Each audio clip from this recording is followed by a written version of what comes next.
Lying was out of the question. It wasn't the way we were with each other.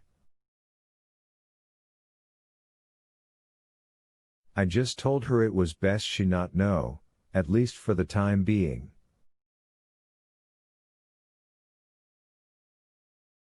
Could it get you in trouble? She didn't sound particularly alarmed at the idea, more interested than anything, which is one of the things I have always loved about her.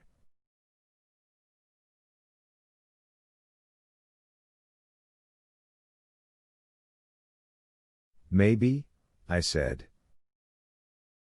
Is it a good thing? Maybe, I repeated. I was standing there, still turning the phone's crank idly with one finger, while I held down the connecting points with a finger of my other hand.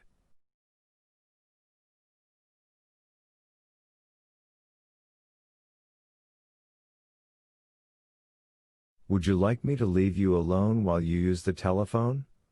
She asked.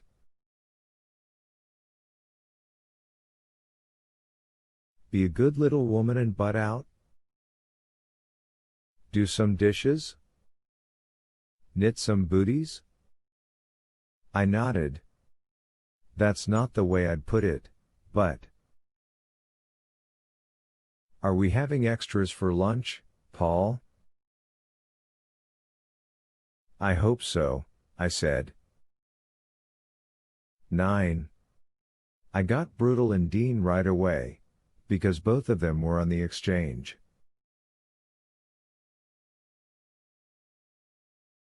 Harry wasn't, not then, at least, but I had the number of his closest neighbor who was.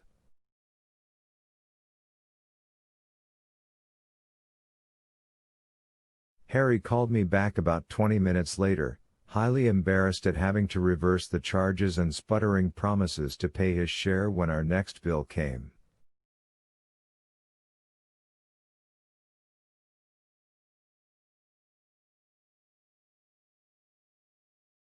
I told him we'd count those chickens when they hatched. In the meantime, could he come over to my place for lunch?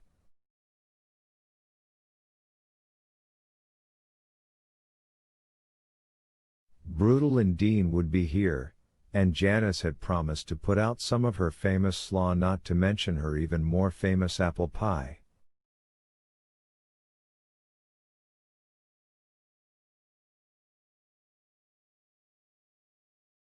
Lunch just for the hell of it? Harry sounded skeptical. I admitted I had something I wanted to talk to them about, but it was best not gone into, even lightly, over the phone.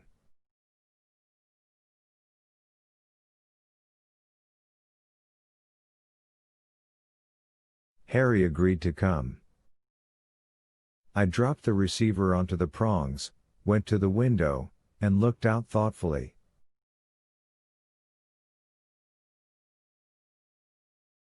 Although we'd had the late shift, I hadn't wakened either Brutal or Dean, and Harry hadn't sounded like a fellow freshly turned out of dreamland, either.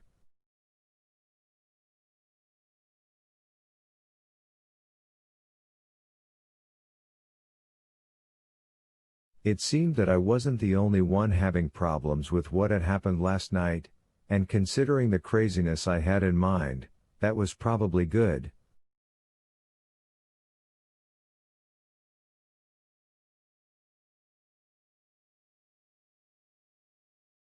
Brutal, who lived closest to me, arrived at 11:15.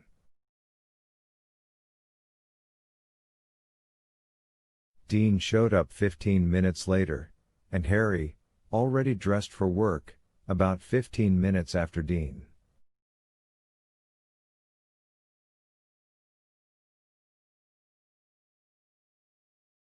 Janice served us cold beef sandwiches, slaw, and iced tea in the kitchen.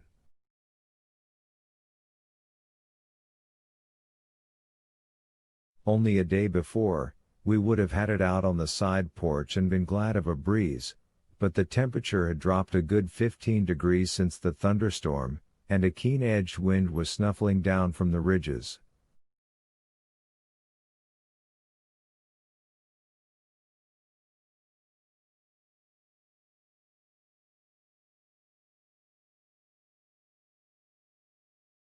You are welcome to sit down with us, I told my wife.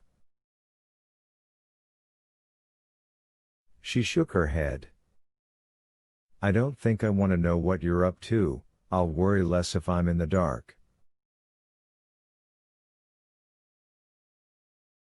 I'll have a bite in the parlor.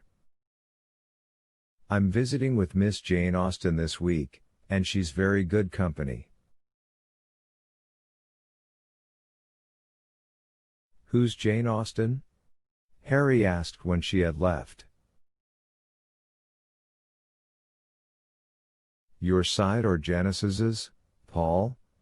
A cousin? Is she pretty?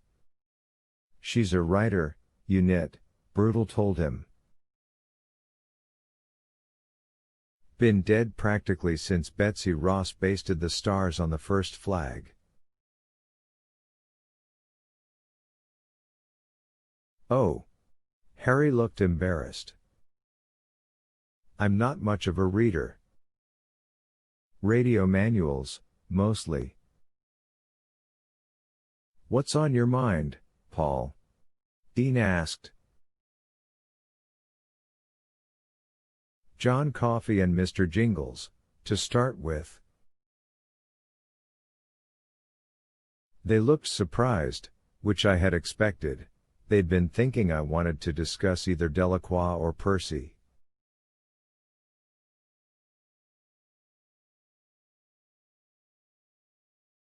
Maybe both. I looked at Dean and Harry. The thing with Mr. Jingles, what Coffey did, happened pretty fast.